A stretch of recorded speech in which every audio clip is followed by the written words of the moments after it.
Hola, nosotros somos Natalia Ortegón, Samuel Silva, Alejandro Gualteros y Gabriela Fajardo.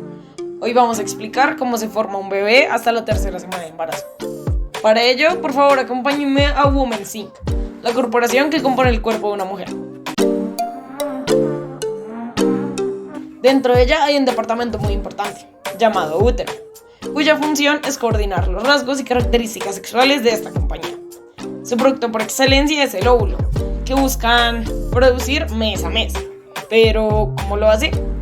Para ello, el útero posee ovarios, que son dos pequeñas glándulas almendradas que contienen células germinativas primordiales, que se van a diferenciar en ovogonias. Los ovarios se vuelven el lugar de maduración de los óvulos, es decir, el lugar de la ovogénesis.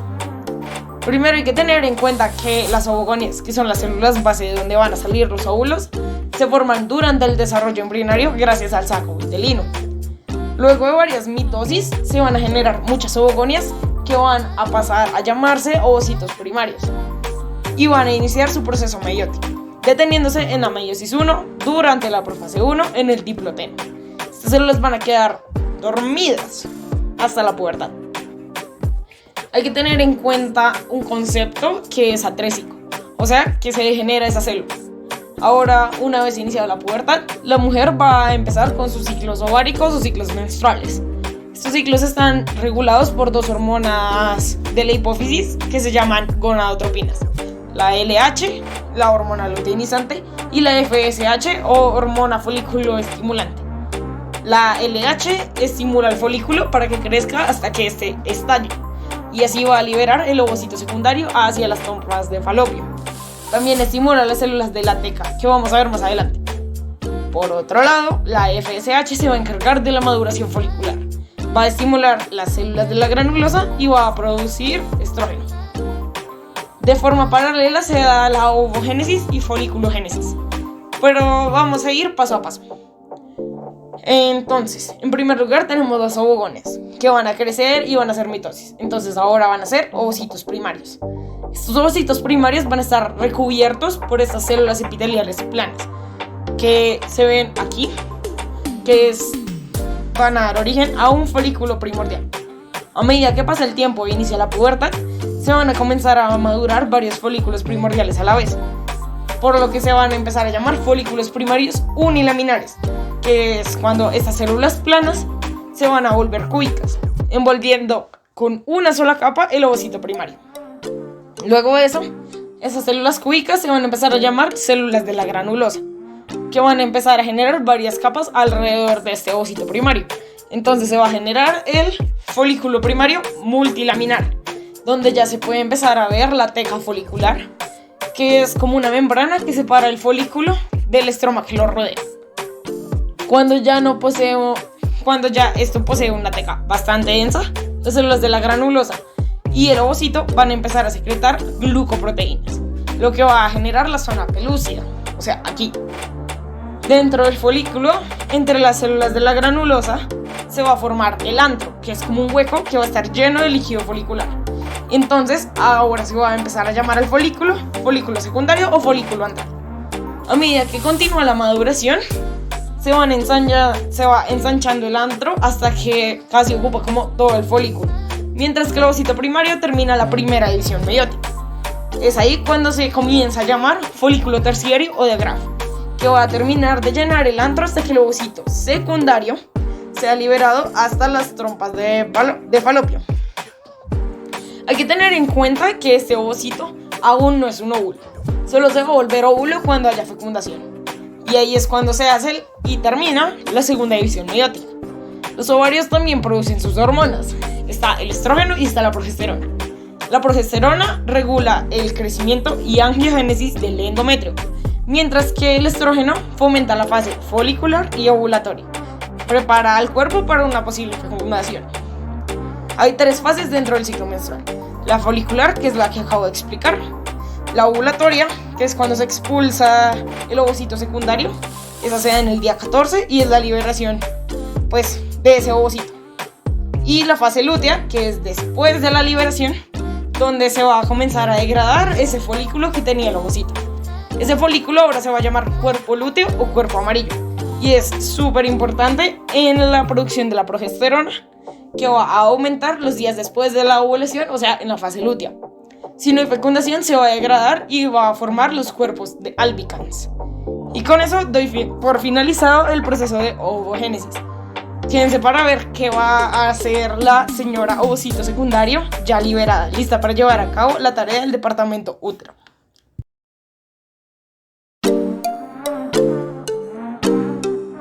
Para poder entender el funcionamiento de esta corporación masculina, Mans Corp, debemos abordar la línea de producción iniciando con la espermatogénesis, acompañada de la anatomía de los testículos, que es indispensable para la producción de los espermatozoides, y del ciclo hormonal que se cumple mientras ocurre este proceso.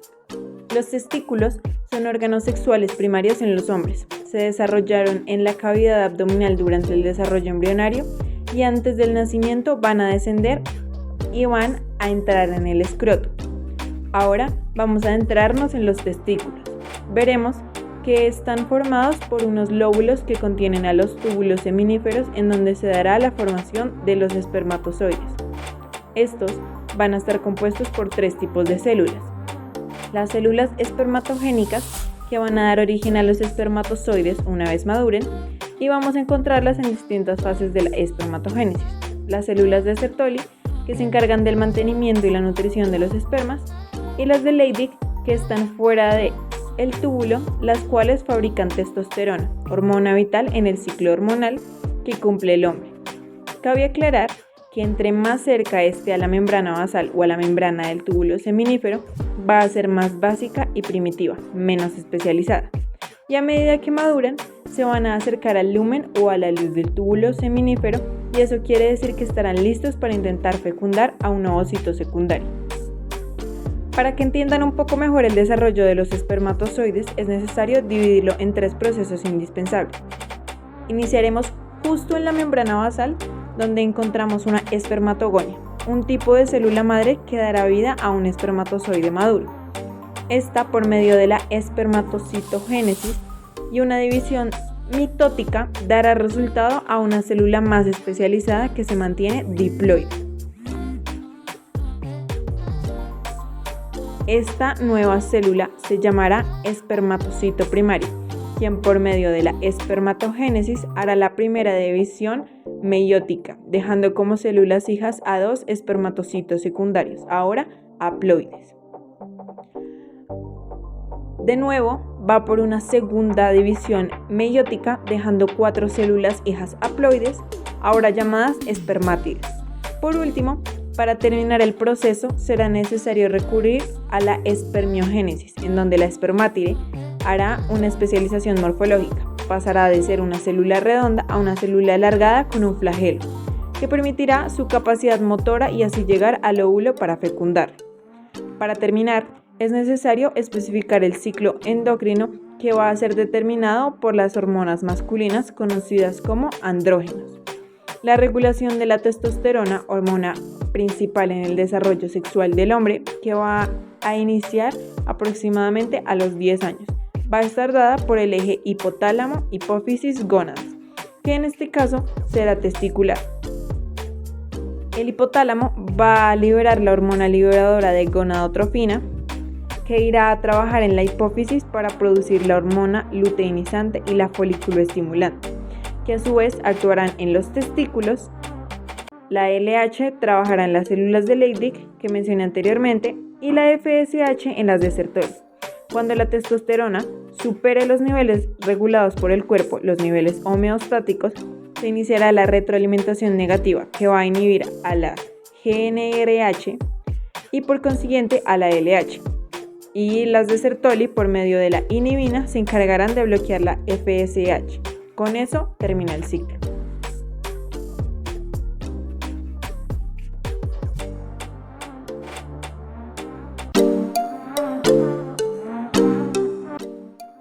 La fecundación es el proceso en el cual el material genético del espermatozoide se une con el del ovocito. Los espermatozoides, al ser liberados en el canal vaginal, deberán viajar desde el cuello del útero hasta las trompas uterinas, donde se encontrarán con el ovocito, en la mayoría de los casos en la ampolla, y solo uno podrá fecundarlo. Cuando los espermatozoides interaccionan con el epitelio de las trompas uterinas, recibirán una clase de capacitación que consiste en 1. Perder glucoproteínas que habían adquirido en el proceso de maduración en el epididymo. Y 2. Su membrana será permeable. Esto para aumentar los niveles de oxígeno que ingresen a las mitocondrias para aumentar el movimiento del flagelo. Solo en el viaje hasta las trompas uterinas, una gran cantidad de espermatozoides no logrará encontrar al ovocito. Esto debido a que en el interior de las trompas hay muchos obstáculos y sustancias que causarán un espermicidio masivo. Cuando los espermatozoides se encuentren con el ovocito, se producirá la reacción acrosomal, que consiste en la unión de la membrana del espermatozoide con la membrana del acrosoma. Esta provocará que se libere las enzimas que estaban dentro del acrosoma, hialurodinasa y acrosina. La primera reacción enzimática la generará la hialurodinasa, que modificará el ácido hialurónico de la corona radial. Después, la acrosina modificará los elementos de la zona pelúcida. Luego se dará la función de membranas del espermatozoide y el ovocito secundario, generando que haya un aumento en el calcio de la membrana del ovocito. Esto generará que los gránulos corticales del ovocito secundario se exociten para cambiar la configuración de la zona pelúcida. A este cambio se le conoce como reacción de zona. Esta reacción hará que se cambie la configuración de la zona pelúcida, evitando así la polispermia. Mientras tanto, el espermatozoide que logró entrar depositará su material genético en forma de pronúcleo masculino. Cabe resaltar que el ovocito hará una meticulosa selección para escoger el espermatozoide más óptimo, en las mejores condiciones y con el mejor material genético que asegure la supervivencia del feto hasta su nacimiento. Buenos días, mi nombre es Samuel Silva y en este video explicaré la primera semana de gestación. Empezamos con el primer día después de la fecundación. En las primeras 12 a 24 horas se termina la segunda división meiótica del proceso de ovogénesis, pasando de un ovocito secundario a un óvulo. Encontramos el pronúcleo masculino y el pronúcleo femenino, los cuales se van a unir por medio de un proceso conocido como anfimixis. En este primer día solo hay una célula. En el segundo día, aproximadamente 30 horas, existirán dos células idénticas y se dice que el cigoto ha alcanzado una etapa bicelular, que posteriormente sufrirá divisiones mitóticas para incrementar el número de células. Continúa viajando por la trompa de Falopio. En el tercer día, las células del embrión compactado se dividen de nuevo para formar una mórula, de 8 a 16 células. Recibe este nombre tan característico debido a su parecido con una mora. En este punto, todas las células son idénticas. En el cuarto día, la mórula va ingresando a la cavidad uterina y se forma la cavidad del blastocisto o blastocele. En este orden de ideas, el nombre que recibe el embrión en este punto se denomina blastocisto. En esta parte del proceso, las células en la parte interna o masa celular interna van a formar al embrión. Por eso llamaremos a esta el embrioblasto, que se va a ubicar en un polo. Y las células en la parte externa o masa celular externa van a formar la placenta. Por eso llamaremos a esta trofoblasto. Algo sumamente importante en esta etapa es que la zona pelúcida desaparece, lo que permite el inicio de la implantación. Al quinto y sexto día de la primera semana, el embrión va a entrar en contacto con el endometrio. Nuevos estudios sugieren que la L-selectina en las células trofoblásticas y sus receptores de carbohidratos en el epitelio uterino median el anclaje inicial del blastocisto al útero. De igual forma, ocurre un rechazo que ocasiona el aumento de la vascularización e inflamación, procesos que ayudan a la implantación. Al séptimo y octavo día de gestación, gracias a la influencia de factores de crecimiento fibroblásticos, el embrioblasto se diferencia en células del epiblasto y células del hipoblasto. De igual forma, el trofoblasto se diferencia en dos partes, sincitiotrofoblasto y citotrofoblasto. Podemos encontrar también una capa de células planas denominadas amnioblastos, que se encargan de producir el líquido amniótico. Asimismo, encontramos la cavidad amniótica. Con este proceso finalizaríamos la primera semana de gestación y continuaríamos a la segunda semana. Ahora vamos a continuar con la segunda semana de gestación con su locutora Natalia y mi compañero Samuel. La segunda semana de gestación también se conoce como disco bilaminar, ya que tiene dos capas embrionarias, el epiblasto y el hipoblasto. En el día noveno, el blastocisto se encuentra implantado a mayor profundidad en el endometrio, Un cambio bastante notable en esta etapa es el de la formación de lagunas trofoblásticas en el sincitio trofoblasto. A esta etapa se le va a conocer como etapa lacunar. De igual forma, a la cavidad del blastocisto o blastocele se le va a empezar a llamar cavidad exocelómica o saco vitelino primitivo. En los días 11 y 12, las células del sincitio trofoblasto penetran a mayor profundidad en el estroma. Cabe resaltar que los vasos sanguíneos uterinos se unen a las lagunas trofoblásticas para iniciar la circulación placentaria o uteroplacentaria. Además, se forma el celoma extraembrionario, que cuenta con 2 capas, la espagnopleural y la somatopleural. En el día 13, el embrión se encuentra dentro del endometrio y el disco bilaminar adquiere polaridad. Se forma el pedículo de fijación, la estructura que en el futuro dará origen al cordón umbilical. El celoma extraembrionario crece y también se forma el saco vitelino secundario. Durante los días 13 a 16 se forma la línea primitiva. Esta línea va desde el nódulo primitivo que está aquí hasta la membrana cloacal. Y con esto daríamos fin a la segunda semana de gestación para continuar con la tercera semana del desarrollo embrionario. Muchas gracias.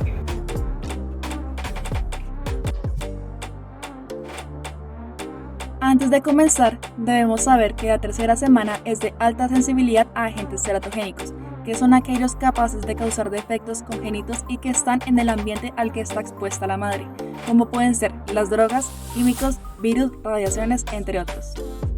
En la tercera semana de desarrollo se van a originar las 3 capas germinales del embrión, esto mediante la gastrulación. En este proceso, las células del epiblasto, representado en color azul, se irán invaginando en sentido cefálico a través de la línea primitiva para formar, primero, el mesodermo definitivo en color rojo y segundo, el endodermo de color amarillo conocido antes como el hipoblasto, reemplazado gracias a las células del epiblasto. Las células que no migren y que permanezcan en el epiblasto formarán el ectodermo en color azul. Vamos a hacer un corte transversal para evidenciar la notocorda. Alrededor del día 17 se formará la notocorda, que es un eje central que servirá de base para el esqueleto axial. Esta no evolucionará ni se convertirá en nada. Sin embargo, es fundamental para generar señales moleculares para dirigir el proceso de desarrollo. La notocorda inducirá al ectodermo suprayacente a formar la capa neural, que luego se plegará para formar el tubo neural. Asimismo, se dará inicio al plegamiento cefalocaudal, creándose así el alantoide, que veremos más adelante como componente de la vejiga y el cordón umbilical. Para finalizar, en la tercera semana habrán ciertas características a tener en cuenta. 1. El embrión pierde conexión con el saco vitelino a nivel cefálico, caudal y lateral, mientras que a nivel central la conexión permanecerá permeable. 2. En la región de la cabeza ya se habrán formado las 3 capas embrionarias. Este proceso continuará en la 4ª semana en las regiones más caudales del embrión. Y 3. Ya se habrá iniciado la diferenciación de tejidos y órganos. Irá en dirección cefalocaudal a medida que avanza la gastrulación. Los órganos y tejidos que se estén formando en esta etapa continuarán con su desarrollo en la etapa fetal.